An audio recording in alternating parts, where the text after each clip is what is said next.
agreeing to an obligation to refrain from an act or to tolerate an act or a situation or to do an act, इस पर CBIC ने कुछ clarification लाया। ठीक है, clarify क्या किया गया कि लिक्विडेटेड डैमेज जो पे होते हैं, compensation, penalty arising out of breach of contract और अदर प्रोविजन ऑफ लॉ, इसके लिए क्लैरिफिकेशन लाया गया। क्या ये agreeing to obligation to tolerate an act होगा या नहीं। तो जब आप पढ़िएगा तो आपको याद हो, ध्यान दीजिएगा, ये देखिए क्या लिखा हुआ है, agreeing to obligation to tolerate an act. ठीक है, किसी भी एक्ट या सिचुएशन को बर्दाश्त करना, ठीक है, टॉलरेट करना। ठीक है, बट जो लिक्विडेटेड डैमेज पे होता है ना, ये जब पे होता है, ये होता है for not tolerating. Get it, not tolerating. ठीक है, तो ये सप्लाई में नहीं आएगा। क्यों? क्योंकि एक्ट क्या कवर करता है, एक्ट कवर करता है टॉलरेटिंग एन एक्ट। ठीक है, टॉलरेटिंग, नॉट टॉलरेटिंग को एक्ट कवर नहीं करता। ठीक है, अब आगे चलते हैं और इसके बारे में विस्तार से समझते हैं। ठीक है, सबसे पहले उन्होंने agreeing to obligation to refrain from an act समझाया। इसका मतलब होता है किसी कार्य को नहीं करना, और किसी कार्य को नहीं करने के लिए अगर आपको कंसिडरेशन रिसीव होता है, क्योंकि इसमें आप जानते हैं दो कंडीशंस हैं। पहले तो कंसिडरेशन फ्लो होना चाहिए, ठीक है, और दूसरा कंडीशन है कि एग्रीमेंट होना चाहिए। ठीक है, अगर इनमें से एक भी चीज मिसिंग है, एक भी चीज मिसिंग है, तो क्या होगा, तो ये यहां कवर नहीं होगा। ठीक है, तो agreeing to an obligation to refrain from an act का ऐसे एग्जांपल दिया गया है आपको, नॉन कम्पीट एग्रीमेंट। ठीक है, where one party agrees not to compete with the other party in a product, service, a geographical area against the consideration paid by other party. होता क्या है ना, आप इसमें देखते होंगे, फॉर एग्जांपल जैसे दो कंपनी है, ठीक है, दोनों कंपनियां सेम प्रोडक्ट बनाती है। ठीक है, तो अब अगर दोनों कंपनियां मार्केट में जाएं और सेम प्रोडक्ट को लॉन्च करें तो क्या होगा, झगड़ा। इस झगड़े से बचने के लिए और अपने आप में लॉस ना हो जाए इस झगड़े के कारण, ये कंपनी क्या करेगी, इसको कंसिडरेशन पे करेगी कि यार तू ऐसा कर, तू state A, state B, C, D और ई मेरे लिए छोड़ दे, क्योंकि मैं ऐसे भी छोटा बिजनेसमैन हूँ, मैं ज़्यादा कुछ कर नहीं सकता, तो ये मेरे लिए छोड़ दे, बाकी जगह तू बेच। इसे कहा जाता है ज्योग्राफिकल एरिया। ठीक, अगर यही कंपनी कंसिडरेशन इसलिए पे करता कि प्रोडक्ट ए तू मत बना, तो वो केस आया प्रोडक्ट का।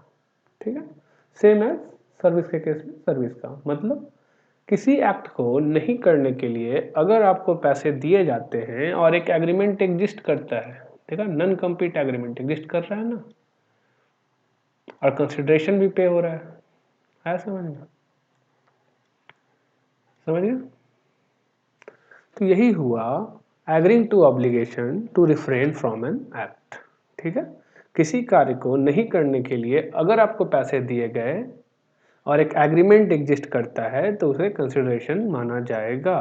अब ये एग्रीमेंट इम्प्लाइड भी हो सकता है और एक्सप्रेस्ड भी हो सकता है।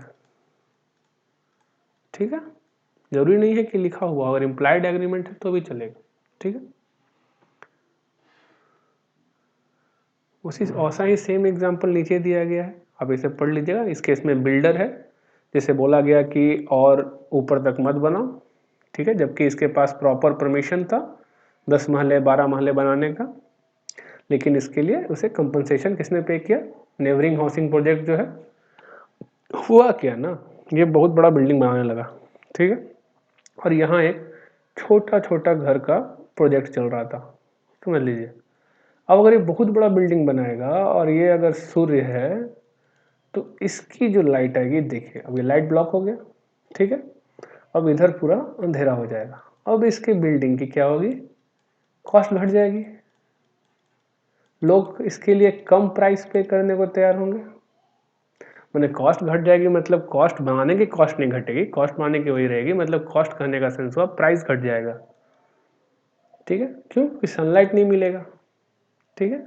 तो ये जो बंदा है ना, छोटे छोटे घर बना रहा है, ये इसे पैसे देगा, बोलेगा भाई 2 महले कम कर ले, यहीं तक बना, मैं तेरे को कंपनसेशन पे करता हूँ, अब ये लाइट यहाँ तक आएगा, ठीक है।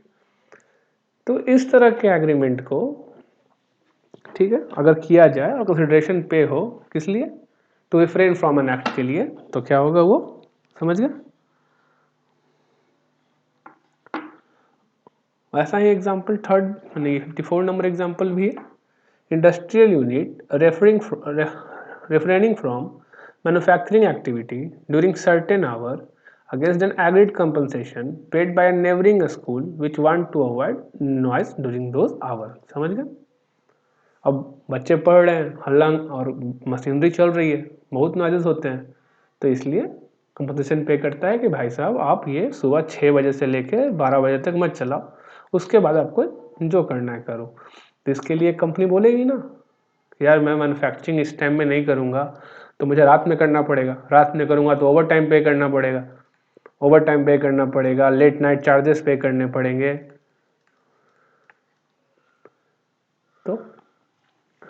तो इसके लिए मुझे कंपनसेशन दो। तो अगर ये कंपनसेशन देता है तो agreeing to an obligation to refrain from an act schedule 2 में कवर होगा और वो सप्लाई ऑफ सर्विस कहलाएगा, ठीक है। बी आया agreeing to obligation to tolerate an act. क्या है ये, टॉलरेट करना, बर्दाश्त करना, जैसे कि आप लोग बर्दाश्त करते होंगे, बहुत लोगों को बर्दाश्त करते होंगे अपने जीवन में, ठीक है, पर उस बर्दाश्त की बात नहीं हो रही, यहाँ पे बर्दाश्त करने के पैसे मिलेंगे आपको, समझे। एग्जाम्पल के तौर पे दिया गया है कि एक शॉपकीपर जो है एक हॉकर को, हॉकर क्या होता है, ठेले वाला, जैसे आप कभी कभी देखते होंगे ये बड़ी बड़ी दुकानें रहती हैं, शॉप रहती हैं, ठीक है, इनके बाहर में छोटे छोटे ठेले वाले अपना ठेला लगा करके सब्जी या सामान बेचते रहते हैं। इसको जो भी लगा रहे हैं, ठीक है, इसके लिए ये कुछ पैसे पे करते हैं, इसे आया समझ में। तो इसे भी कहा गया कि मैं टॉलरेट कर रहा हूँ। क्या टॉलरेट कर रहा हूँ, तुम्हारे कारण एक तो मेरे घर के सामने लगा रखे हो, मेरे शॉप के सामने, मुझे तुम्हारे कारण प्रॉब्लम हो रही है, पर कोई बात नहीं, तुम मुझे पैसे दे रहे हो तो लगाओ, ठीक है। वही चीज़ लिखा हुआ है, operate from a common payment in front of his shop against a monthly payment by hawker or an RWA tolerating the use of loudspeaker for early morning prayer by a school located in colony subject to the school paying an agreed sum to RWA। ठीक है, RWA कुछ नहीं है, आपका जो building में जो रहता नहीं है मेंटेनेंस वाला, वही समझ लो। एक तरह से बहुत सारी बिल्डिंग है, मान लो कि ये पूरा बिल्डिंग है मैंने एक अपार्टमेंट का पूरा ग्रुप है, ठीक है, और यहाँ पर स्कूल है। अब स्कूल में सुबह सुबह स्पीकर बजेगा, और स्पीकर बजने से सबके बच्चे थोड़े पढ़ रहे हैं स्कूल में, इनके नहीं पढ़ रहे, इनके नहीं पढ़ रहे, यहाँ पे इनके नहीं पढ़ रहे, तो ये तो हल्ला करेंगे ना। तो इसके लिए कंपनसेशन अगर पे करता है RWA को ये स्कूल, ठीक है, तो वो भी यहीं पे कवर है, क्यों, क्योंकि बर्दाश्त कर रहा है कोई ना कोई, ठीक है, टॉलरेट एन एक्ट, ठीक है। और टू डू एन एक्ट, ये क्या हुआ, ये होता है यहाँ पर कंसिडरेशन पे किया जाता है कि कोई काम करे। फॉर एग्जाम्पल जैसे दिया हुआ है, एक इंडस्ट्रियल यूनिट था, उसे कोई प्रॉब्लम नहीं था, कोई उसे दिक्कत नहीं था, परमिसेबल लिमिट के अंदर था, समझे, इंडस्ट्रियल नॉर्म के अंदर वो पॉल्यूशन फैला रहा था या जो भी कर रहा था, ठीक है। लेकिन जो सोसाइटी थी ना उसके अगल बगल, उसे दिक्कत हो रही थी, ठीक है। तो उन लोगों ने कहा कि भाई साहब आप एक और बढ़िया मशीन लगा लो, उसके लिए हम तुम्हें पैसे दे देंगे, ठीक है। तो वो जो मशीन लगाएगा ना, कोई लीगल ऑब्लिगेशन नहीं था तुम्हारा, लेकिन फिर भी तुम मशीन लगा रहे हो, क्यों, क्योंकि ये जो है तुम्हें पैसे दे रहा है, कंसिडरेशन दे रहा है, ठीक है, किस लिए, इंस्टॉल करने के लिए, क्या, equipment for zero emission and discharge, आया समझ में? तो यहाँ पे आपको कंसिडरेशन मिल रहा है कोई काम करने के लिए, ठीक है, तो वे भी कवर है शेड्यूल 2 में, सप्लाई ऑफ सर्विस कहलाएगा, आया समझ में? अब जैसे मैंने पहले बताया था कि आपके पास सबसे पहला चीज इन तीनों केसेस में अगर ये दो कंडीशन सेटिस्फाई नहीं होते हैं तो सप्लाई में कवर ही नहीं होगा। पहला कंडीशन क्या है, there must be an agreement, चाहे वो एक्सप्रेस्ड हो या इम्प्लाइड हो, ठीक है, या कोई कॉन्ट्रैक्ट हो, ठीक है, हो सकता है कॉन्ट्रैक्ट के अंदर लिखा हो, कोई क्लाउज लिखा हो, ठीक है। जैसे above three activity must be under an agreement और अ कॉन्ट्रैक्ट, एक्सप्रेस हो चाहे इम्प्लाइड हो, to fall within the ambit of para 5e of schedule 2. In other words, one of the party to such agreement contract, जिसे कहा गया first party, must be under a contractual obligation to either refrain, tolerate or do. मतलब जो first party है agreement का, अब हो सकता है, अब तो एग्रीमेंट पे डिपेंड करता है फर्स्ट पार्टी लिखने का क्या जरूरत है, हो सकता है सेकंड पार्टी हो, अब तो एग्रीमेंट ड्राफ्ट करने पे डिपेंड करता है ना आप किसे फर्स्ट पार्टी बना रहे हैं। हाँ ऑब्वियस तब आज से कंसिडरेशन रिसीव होने वाला है वो फर्स्ट पार्टी होगा, ठीक है, पर जो भी, ठीक है। तो अगर इसे पैसे मिलने वाले हैं किस लिए, कार्य नहीं करने के लिए, किस लिए, बर्दाश्त करने के लिए या कोई कार्य करने के लिए, ठीक है। Such contractual agreement must be an independent agreement. अब ये क्या हुआ, वो जो कॉन्ट्रैक्चुअल एग्रीमेंट होगा ना वो अपने आप में इंडिपेंडेंट होना चाहिए। जैसे कि आपको RWA पैसा दे रहा था, यहाँ पे देख रहे हैं, तो ये इंडिपेंडेंट एग्रीमेंट था इस कंसिडरेशन के लिए, आया समझ में? Such arrangement agreement can take in the form of an independent stand-alone contract और may form part of another contract। हो सकता है किसी दूसरे कॉन्ट्रैक्ट का पार्ट हो पर अपने में वो इंडिपेंडेंट होना चाहिए, क्या समझे, अपने में वो इंडिपेंडेंट होना चाहिए, ठीक है। मतलब सिर्फ उस सप्लाई के लिए, किस सप्लाई के लिए, supply of service by way of tolerating an act, refraining from an act और टू डू एन एक्ट, उसके लिए इंडिपेंडेंट स्टैंड अलोन कॉन्ट्रैक्ट होना चाहिए। हो सकता है वो किसी कॉन्ट्रैक्ट का पार्ट भी हो सकता है, ठीक है, समझ गए? Thus a person, the first person can be said to making a supply by way of refraining from doing something or tolerating some act or situation to another person, the second person. If the first person was under an obligation to do so, then perform accordingly, ठीक है। Such a contract cannot be imagined or presumed to exist just because there is flow of money। सिर्फ अगर consideration है ना और agreement missing है तो भी आप यहाँ शेड्यूल 2 में नहीं आइएगा, सप्लाई ऑफ सर्विस नहीं कहलाएगा, ठीक है। अब क्यों नहीं कहलाएगा, काहे नहीं कहलाएगा, हमें क्या मतलब, CBIC ने बोल दिया, क्लैरिफिकेशन दे दिया, काम खत्म। जब CBIC कुछ बोल रही है तो हम कौन होते हैं, ठीक है, सॉरी CBIC है कि CBDT है, सॉरी CBIC ही है, ठीक है, कभी कभी कंफ्यूज हो जाता हूँ पढ़ते पढ़ते, ठीक है। There must be expressed or implied promise by the recipient of money to agree to do or abstain from doing something in return for money paid to him, ठीक है। कंसिडरेशन मस्ट फ्लो, अब ये क्या था, वही consideration compulsion, consideration अगर नहीं होगा सप्लाई कहाँ से होगा, ये तो सप्लाई का जो बेसिक डिफिनीशन था उसका सेकंड पैरामीटर है, ये तो जरूरी है होना, अगर ये नहीं होगा तो सप्लाई हो ही नहीं सकता जब तक कि डीम्ड सप्लाई ना हो, ठीक है। अब कुछ केसेस में कुछ क्लैरिफाई किया गया है उसे समझते हैं, जैसे लिक्विडेटेड डैमेज के लिए कहा गया, तो लिक्विडेटेड डैमेज के लिए अगर आप ये पूरा पढ़ने जाओ तो आप पढ़ सकते हो, लेकिन जो मेनली कहा गया वो आपको यहाँ मिल जाएगा, ठीक है।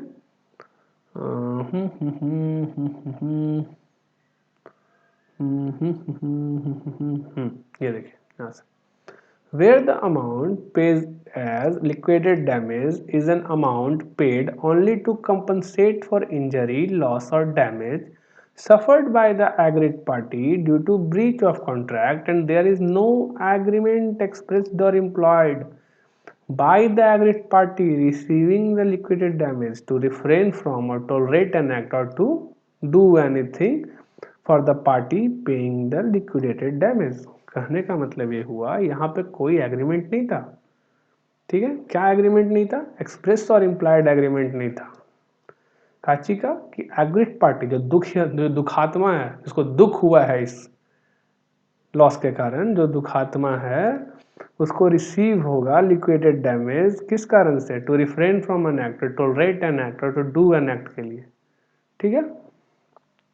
In such a case, liquidated damage are merely a flow of money from party who caused breach of contract to the party who suffered loss or damage due to such breach. Such payment do not constitute consideration for a supply and are not taxable. वो consideration ही नहीं माना जाएगा supply के लिए। मतलब पैसा तो flow हुआ है बट कंसिडरेशन नहीं है जीएसटी एक्ट के हिसाब से। आया समझ में? जीएसटी एक्ट के हिसाब से ये कंसिडरेशन नहीं है। क्यों नहीं है? ये सिर्फ ये फ्लो ऑफ मनी है, एग्रीमेंट मिसिंग है। और जब एग्रीमेंट मिसिंग है तो ये सप्लाई कैसे होगा? ये तो एक बड़े से कॉन्ट्रैक्ट के अंदर एक पॉइंट लिखा होगा क्लॉज में, यहाँ पे मान लो कि अगर समय पे सामान नहीं मिला तो आपको लिक्विडेटेड डैमेज पे करना पड़ेगा। अब उसको किसी नाम से बोल सकता है, नाम में तो कुछ रखा नहीं है। तो ये जो चीज़ है ना, ये जो बेसिकली है for not tolerating the act, जबकि शेड्यूल 2 क्या कहा है? Tolerating an act. डिफरेंस समझ रहे हैं? बर्दाश्त कर रहा है यहाँ पे एक सर्विस दे रहा है आपको बर्दाश्त करके। यहाँ आपको सर्विस नहीं दे रहा बर्दाश्त करके, बोल रहा है मैं बर्दाश्त ही नहीं करूँगा, पैसे ला मुझे, तेरे कारण लॉस हो गया मुझे। आया समझ में डिफरेंस? टॉलरेटिंग एन एक्ट और for not tolerating an act में डिफरेंस क्या है? यही बेसिक डिफरेंस है। यहाँ पे आपको सर्विस दिया जा रहा है किस रूप में? वो बर्दाश्त कर रहा है आपकी गलतियों को। जबकि ये नॉट टॉलरेटिंग एन एक्ट क्या है? ये बेसिकली आपकी गलतियों को बर्दाश्त नहीं कर रहा, वो सर्विस नहीं दे रहा आपको, वो तो बोल रहा ला पैसे दे, पैसे दे। आया समझ में? एग्जाम्पल के तौर पे आप यहाँ लिख सकते हैं damage resulting from damage to property, negligence, piracy, unauthorised use of trade name, copyright. क्या आपको लगता है कि इसके लिए कोई एग्रीमेंट होता होगा? यहाँ तो सब कुछ जो कॉपीराइट इन्फ्रिंजमेंट आप सुनते हैं, जिसका केस होता है कॉपीराइट इन्फ्रिंजमेंट का, उसमें क्या होता है? कोई आपका जो कॉपीराइट किया हुआ प्रोडक्ट था या कॉपीराइट किया हुआ बुक था, उसको मूवीज़ थी, उसे चोरी करके ऑनलाइन साइट्स पे डाल सकता है। जैसे कि बहुत सारे साइट्स हैं जहाँ से आप बुक डाउनलोड करते हैं फ्री ऑफ कॉस्ट, देखते होंगे। तो वो भी इन्फ्रिंजमेंट है, कॉपीराइट इन्फ्रिंजमेंट है। तो क्या वहाँ एग्रीमेंट था? नहीं। पर जब जिसने ये चोरी की अगर वो पकड़ा गया तो उससे कंसिडरेशन चार्ज करेगा ना, जिस आदमी के पास कॉपीराइट है, जिस आदमी के पास ट्रेड नेम है। क्या समझे? जिसके प्रॉपर्टी का नुकसान हुआ है। आया समझ में? पायरेसी, समझ गए? तो यहाँ पे कंसिडरेशन तो फ्लो हो रहा है, मैंने मनी फ्लो हो रहा है। क्यों? क्योंकि किसी इंसान ने आपके प्रोडक्ट का चोरी किया था, आपके ट्रेड नेम का चोरी किया था। मनी फ्लो हो रहा है, पर मिसिंग क्या है? मिसिंग है एग्रीमेंट। आया समझ में? तो जब तक दोनों केस नहीं होगा ना, तब तक वो शेड्यूल 2 पैरा 5 ई जो था उसमें कवर ही नहीं होगा। तो उसमें कवर ही नहीं होगा तो जीएसटी लायबल नहीं होगा। आया समझ में? क्यों? क्योंकि वो जीएसटी एक्ट के हिसाब से सप्लाई के लिए कंसिडरेशन नहीं माना जाएगा। समझिए, एग्जाम में आए तो लिखना बहुत जरूरी है ये। Since the same do not constitute consideration for a supply, hence are not taxable। ये लाइन सबसे इंपॉर्टेंट लाइन है, याद रख लो। ये लाइन आपको लिखना पड़ेगा। Penalty stipulated in contract for delayed construction of house. ये जो पेनाल्टी आपसे लगाया गया, ये भी क्यों लगाया गया? नॉट टॉलरेटिंग, टॉलरेट नहीं करूंगा, मेरा समय पे घर नहीं बना, मुझे पैसे चाहिए। डिफरेंस समझ रहे हैं? टॉलरेटिंग एन एक्ट और नॉट टॉलरेटिंग एन एक्ट का यही डिफरेंस है। नॉट टॉलरेटिंग, बर्दाश्त नहीं करेगा ये, वहां पे बर्दाश्त कर रहा था आपको। यहाँ पे कंसिडरेशन इसलिए पे रहा है कि आपको बर्दाश्त नहीं कर रहा है ये। ये जो भी कॉन्ट्रैक्टर है ये पैसे इसलिए पेनल्टी पे करेगा क्योंकि सामने वाला बंदा बर्दाश्त नहीं करना चाहता। आया समझ में? For feature of earnest money buyer seller in case of breach of an agreement to sell an immovable property by the buyer। ठीक है, कभी कभी होता है कि एग्रीमेंट होता है कि गुड मैं खरीदूंगा, ये मशीनरी है मुझे खरीदना है, कि एग्रीमेंट हो गया, कॉस्टली मशीनरी था, एग्रीमेंट हो गया, कुछ एडवांस के तौर पे 10 लाख रुपए दिए गए। अब एग्रीमेंट में लिखा हुआ था अगर एसएसी इसका पूरा पेमेंट नहीं करता है तो ये 10 लाख फॉरफिट कर लिए जाएंगे। तो इसे ही कहा जाता है, यहां भी नॉट टॉलरेटिंग एन एक्ट है। ठीक है, नॉट टॉलरेटिंग एन एक्ट, समझे? वही सेम एग्जांपल नीचे भी है, थोड़ा सा डिफरेंस है बस। उस केस में क्या होता है कि बिडिंग हुआ, जो बंदा बिड जीता वो बाद में सामान खरीदने से मुकर गया। तो बिड शुरू होने के पहले आपसे कुछ अर्नेस्ट मनी लिया जाता है, मैंने कुछ प्रायर डिपॉजिट कराए जाते हैं, प्री डिपॉजिट उसे आप कह सकते हैं। उस प्री डिपॉजिट को फॉरफिट कर लेगा कौन? गवर्नमेंट या लोकल अथॉरिटी जो ऑक्शन करा रहा था, ऑक्शनियर। ठीक है, समझ गए? अब आप बोलिएगा ये नॉट टॉलरेटिंग आप बार बार जो बोल रहे हैं ये ऐसा कहाँ लिखा हुआ है? तो जो आईसीआई का अमेंडमेंट बुक आया था वहाँ लिखा हुआ था नॉट टॉलरेटिंग और टॉलरेटिंग एन एक्ट। ठीक है, और यहाँ भी लिखा हुआ है, देख रहे हैं, they are rather payment for not tolerating the breach of contract. ठीक है, ये तो ये लाइन भी बहुत इंपॉर्टेंट है एग्जाम के पॉइंट ऑफ व्यू से। ठीक है,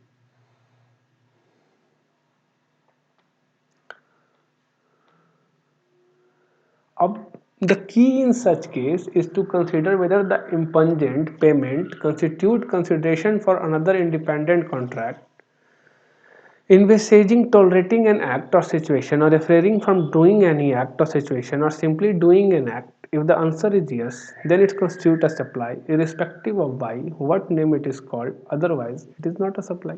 अब ये क्या कहा गया? अगर पेमेंट कंस्टिट्यूट करता है consideration for another independent contract जिसमें कवर है क्या? टॉलरेटिंग एन एक्ट सिचुएशन और refraining from doing an act, तो उस केस में क्या होगा? If the answer is yes then it constitute a supply.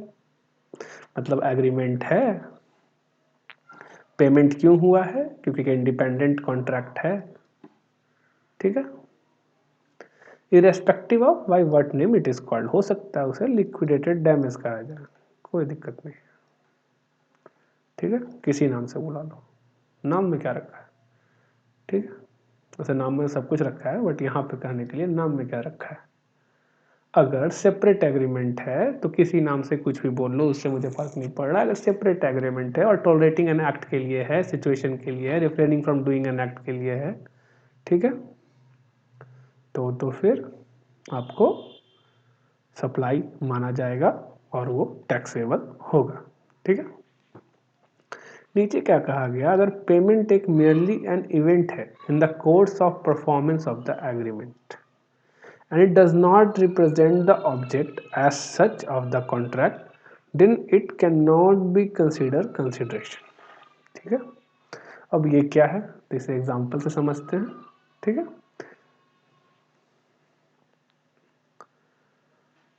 Object of the contract को रिप्रेजेंट नहीं कर रहा है। हर कॉन्ट्रैक्ट का ना ऑब्जेक्ट होता है कि क्या होना है, फाइनल ऑब्जेक्ट। ठीक है, अगर पेमेंट सिर्फ और सिर्फ एक मेयरली एन इवेंट है in the course of performance of agreement, ठीक है, ये पेमेंट सिर्फ और सिर्फ एक सिंपल इवेंट है और ये रिप्रेजेंट नहीं कर रहा ऑब्जेक्ट को, कॉन्ट्रैक्ट के ऑब्जेक्ट को, तो कंसिडरेशन नहीं कहा जाएगा। ठीक है, लेकिन ऑन द कॉन्ट्ररी, कॉन्ट्ररी का मतलब क्या होता है? ऑन द कॉन्ट्ररी मतलब इसके बिल्कुल विपरीत, विपरीत। ठीक है, विपरीत, ये जो एग्जाम्पल है ना ये कंसिडरेशन माने जाएंगे। ठीक है, अब ये एग्जाम्पल बहुत इंपॉर्टेंट है, क्वेश्चन आ सकता है। क्यों इंपॉर्टेंट है? क्योंकि ये इसके विपरीत है, मतलब ये जो है ये कंसिडरेशन माने जाएंगे, सप्लाई माना जाएगा, टैक्स लगेगा। जैसे कि एक कॉन्ट्रैक्ट में provide that payment by the recipient of goods और service shall be made before a certain date and failure to make payment by the due date shall attract late fee or penalty। अब ये यहाँ पर देख रहे हो ना, ये बेसिकली आप वैल्यू ऑफ सप्लाई में भी पढ़ोगे,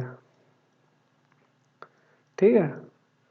क्या पढ़ोगे? While computing value of supply, ठीक है, interest, late fee, penalty, whatever name it is called, paid for, delayed consideration,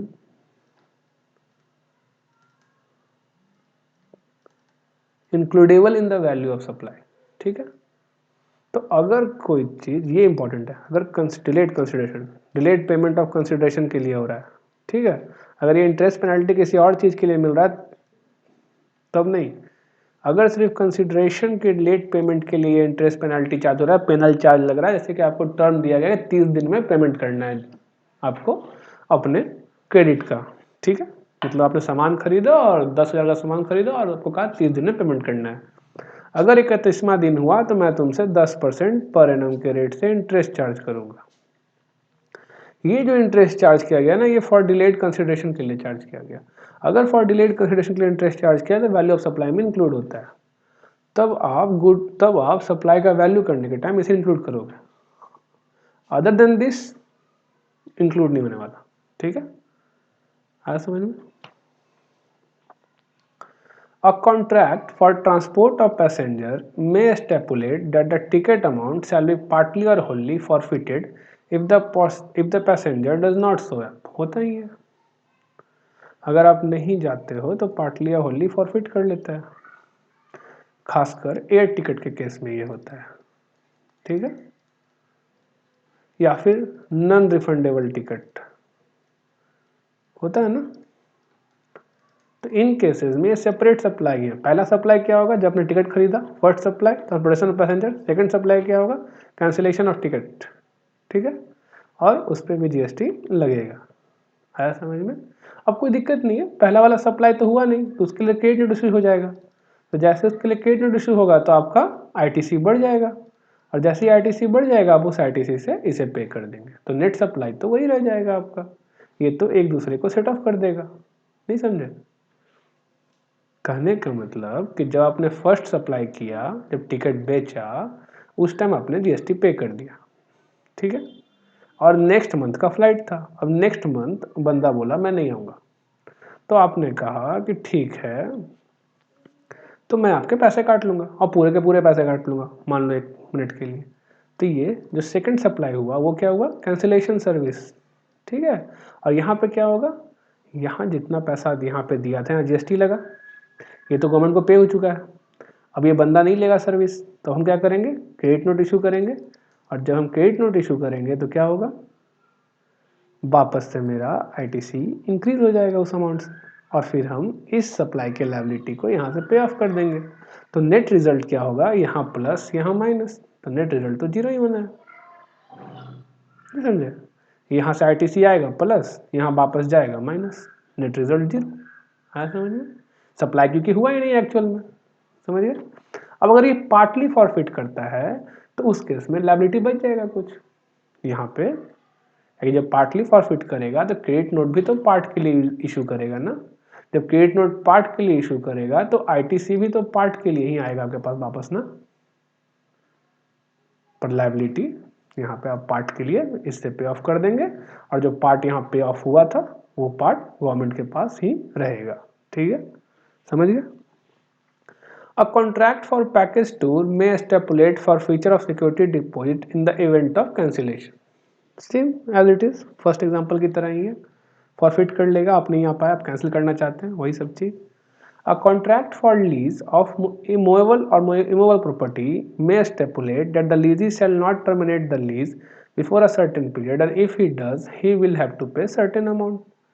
ये भी कंसिडरेशन है, ठीक। अगर आपने समय से पहले टर्मिनेट कर दिया तो आपको कुछ पैसे पे करने पड़ेंगे, ठीक है। ये आप कह सकते हैं टॉलरेट कर रहा है आपको, टॉलरेट एन एक्ट। आया समझ में? ये सारे केसेस जो देख रहे हैं टॉलरेट एक्ट है, सब में आपको टॉलरेट किया जा रहा है, आपकी गलतियों को नज़रअंदाज किया जा रहा है कुछ पैसे लेकर के, ठीक है, जैसे पुलिस करती है, कुछ पैसे लेके आपकी गलतियों को नज़रअंदाज करती है, ठीक है। तो ये यही दिक्कत है ना, जब आप पढ़िएगा ना तो ऑन द कॉन्ट्ररी, मतलब एग्जैक्टली अपोजिट है ऊपर वाले का, ये सारा कंसिडरेशन कहलाएगा। आया समझ में? Some banks similarly charge prepayment penalty if the borrower wishes to repay the loan before the maturity of loan period. ये भी क्या कर रहा है? टॉलरेट कर रहा है। क्या टॉलरेट कर रहा है? आप समय से पहले पैसा देने आ गए, ठीक है, तो लाइए कुछ और दीजिए, ठीक, समझ गया? In the above example, amount paid for acceptance of late payment, early termination of lease, this and that, सब कुछ वही लाइन लिखा हुआ है। Contract part, commercial term, constitute consideration for the supply of a facility, namely of acceptance of this and that, facility माना जाएगा, ठीक है, समझ गए? अब यहाँ पे सेपरेट एग्रीमेंट तो था नहीं, एक बड़ा एग्रीमेंट बना होगा, उसी के अंदर लिखा होगा क्लॉज में, ठीक है, तो यहाँ पे सेपरेट फैसिलिटी माना गया है उसे, ठीक है, समझ गए? लेकिन अगर आप मोटा मोटी देखें तो ये भी एक क्या है? टॉलरेटन एक्ट का केस है, समझ गए? Therefore, such payment, even though they may be referred to as fine or penalty, are actually payment that amount to consideration for supply and are subject to GST in cases where such supply is taxable, ठीक है? Since these supply are ancillary to the principal supply, ठीक है, the contract is signed, they shall be eligible to assist as the principal supply. Naturally, such supply will not be taxable if the principal supply is exempt. कहने का मतलब इसे आप composite supply मानेंगे, समझ गए? मानेंगे जो फर्स्ट सप्लाई था वो प्रिंसिपल सप्लाई था, अगर ये नहीं होता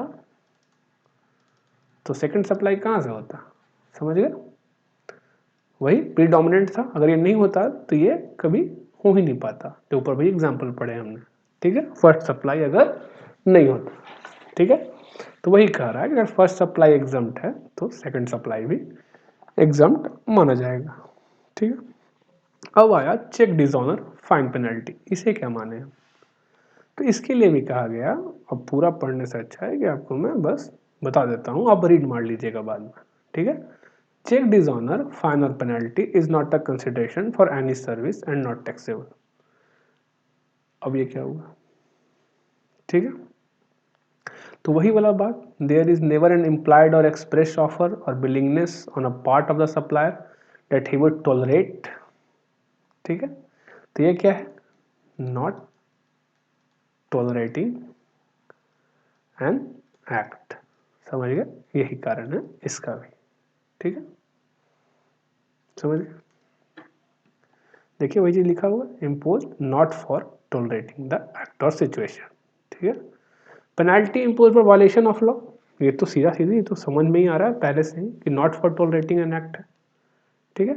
laws are not framed for tolerating their violation, समझ गए?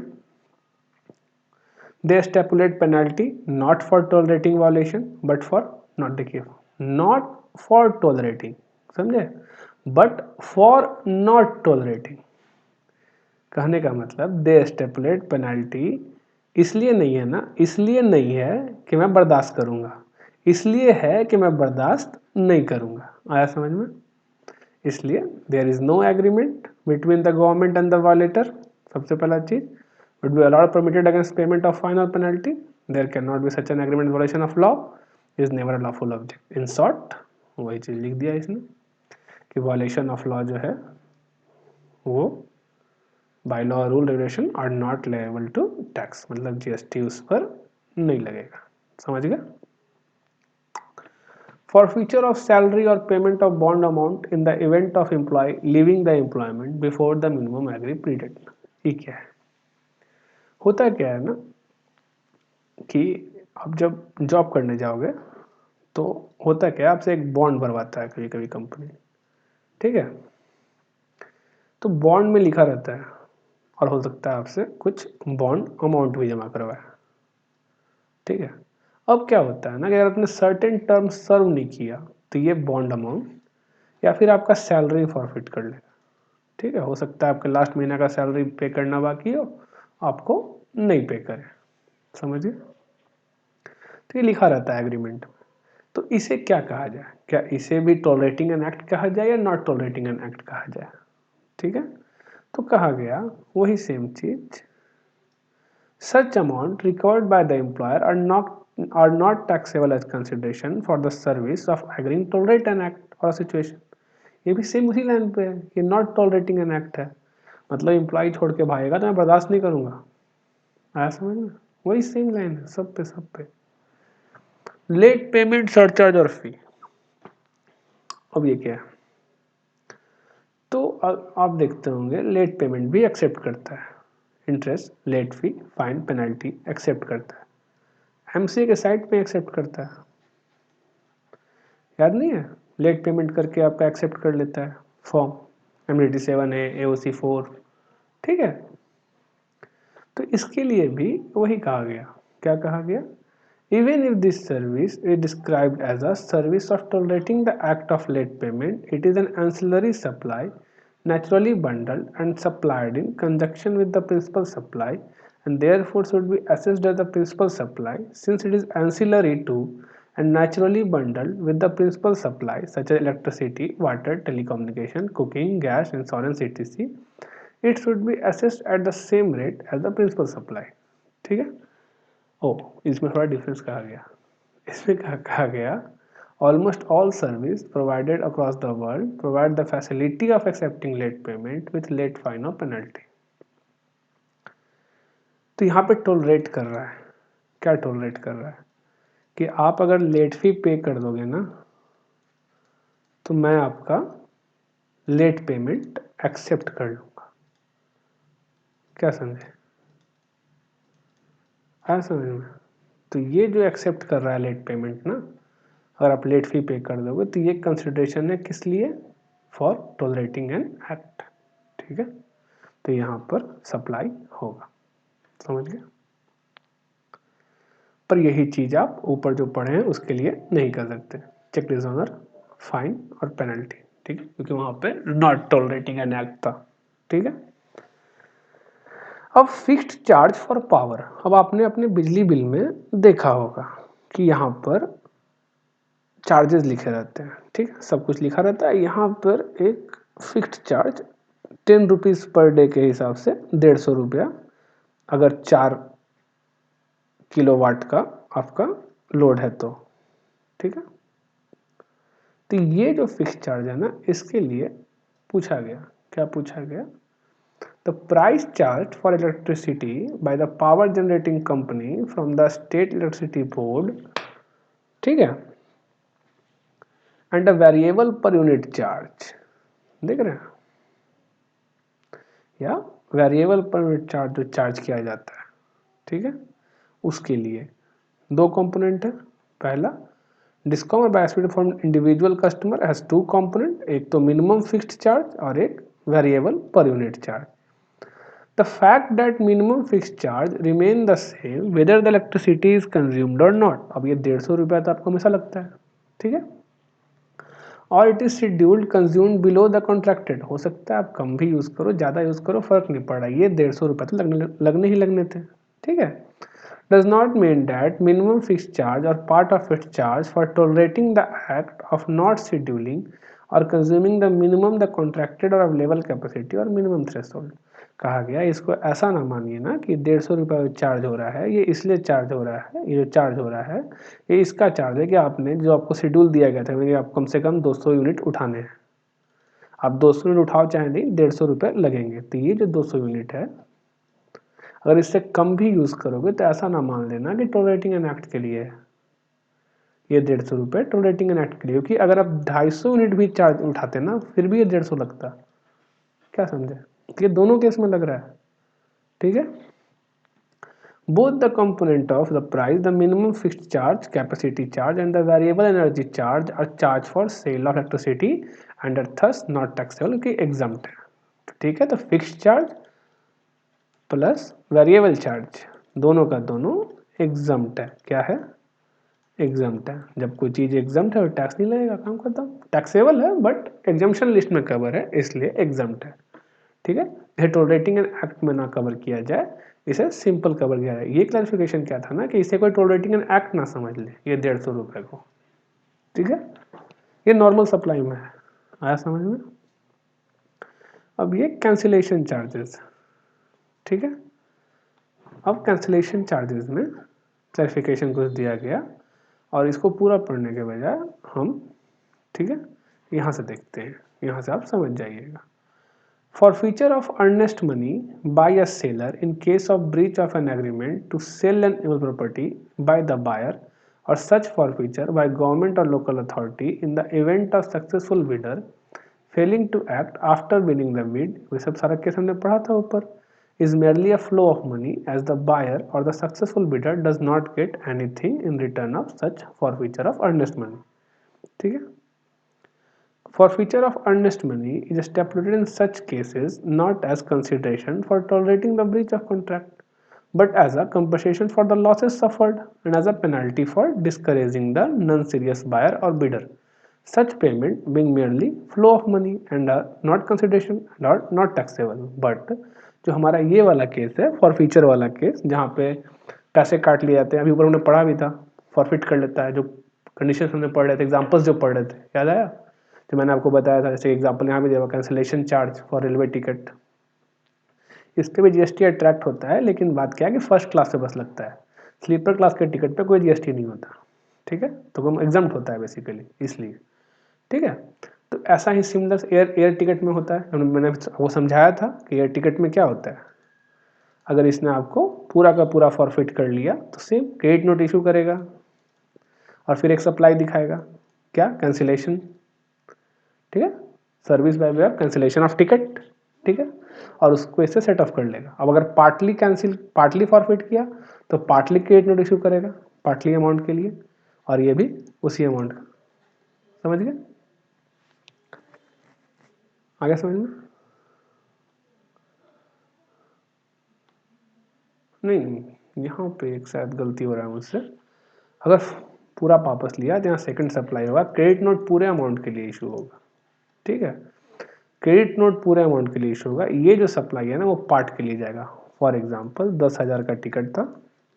ठीक है, अब इस 10,000 के टिकट पे मान लीजिए 18% जीएसटी था, तो इसका दाम क्या हो गया, 11,800। ठीक है, अब ये मान लीजिए नवंबर महीने में था। ठीक है, अब ये जो दिसंबर का महीना था, इसमें बंदा आया, बोला मेरा टिकट कैंसिल कर दो। इस बंदे ने कहा कि आपके 5,000 रुपये काट लिए जाएंगे। कितने काट लिए जाएंगे, 5,000। अब ये सप्लाई तो हुआ नहीं, तो इसके लिए तो फर्स्ट क्रेडिट नोट इशू करेंगे। जैसे ही क्रेडिट नोट इशू करेंगे तो 1,800 रुपया मेरे इनपुट टैक्स क्रेडिट में ऐड हो जाएगा, आईटीसी में। ठीक है, जैसे ही मेरे इनपुट टैक्स क्रेडिट में 1,800 ऐड हो जाएगा। अब यहाँ पे सप्लाई का वैल्यू क्या है, कंसेशन चार्ज का 5,000, और 5,000 का जीएसटी लायबिलिटी क्या होता है, 5,000 का जीएसटी लायबिलिटी 900 रुपया होगा। तो हम बस 900 रुपया जीएसटी पे कर देंगे कंसेशन चार्ज पे, और जो बाकी 900 रुपया है ये तो मेरे आईटीसी में है, पर हम कस्टमर को 900 रुपया प्लस क्या रिफंड करेंगे, 5,900 रुपीज़ कस्टमर को रिफंड कर देंगे। अगर ये पैसे रिफंड नहीं किए जाए तो इनकम टैक्स के हिसाब से इसको इनकम मान लिया जाता है। फिर आ गया समझ में? ये बंदा आईटीसी 1800 रहेगा, यहाँ पे 900 रुपया बैलेंस बच जाएगा, उसका आप बाद में यूज़ कर सकते हो, नो प्रॉब्लम। पर यहाँ पे जो कस्टमर को रिफंड हो जाएगा 5,000 प्लस 900। ठीक है, इस तरह से ये काम होता है, समझ गए? तो वही चीज़ यहाँ पे बोला गया है कि ये जो फॉर फीचर होता है ना, ये पूरा जब पढ़ोगे, कैंसिलेशन चार्ज होता है, ये जो कॉस्ट होता है अपना, ये वही चीज़ लिखा हुआ है पूरा, नेचुरली बंडल्ड है। प्रिंसिपल सप्लाई था, booking of ticket, supply bye booking of ticket, तो उस पर जो रेट एप्लीकेबल होगा वही रेट इस पर एप्लीकेबल होगा। ठीक है, वही सब लिखा हुआ है। और उसके बाद ये हाउ एवर में बस कवर था कि इन सब केसेस में, फॉर फीचर के केसेस में क्या होता है कि उसे सप्लाई नहीं माना जाता है। क्यों? क्योंकि ये not for tolerating an act है, जबकि ये एक सेपरेट सप्लाई ही मान लिया जाता है। ठीक है, कैंसिलेशन चार्ज।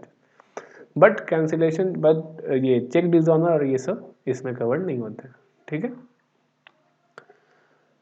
अब तो शेड्यूल 3 आ गया, तो इस तरह से ये ख़त्म हो गया। शेड्यूल 3 हमने पढ़ रखा है, ये काफ़ी इंपॉर्टेंट था, रिसेंट अमेंडमेंट था और ज़्यादा कुछ है नहीं, आपको बस मेन यही सिंपल सा चीज़ है, नॉट टॉलरेटिंग और टॉलरेटिंग, इसके बीच का डिफरेंस खाली समझना है, ठीक है। और ये बस इसी में ख़त्म है, इसी में सब कुछ है इसका बस, ठीक है। तो ख़त्म करते हैं।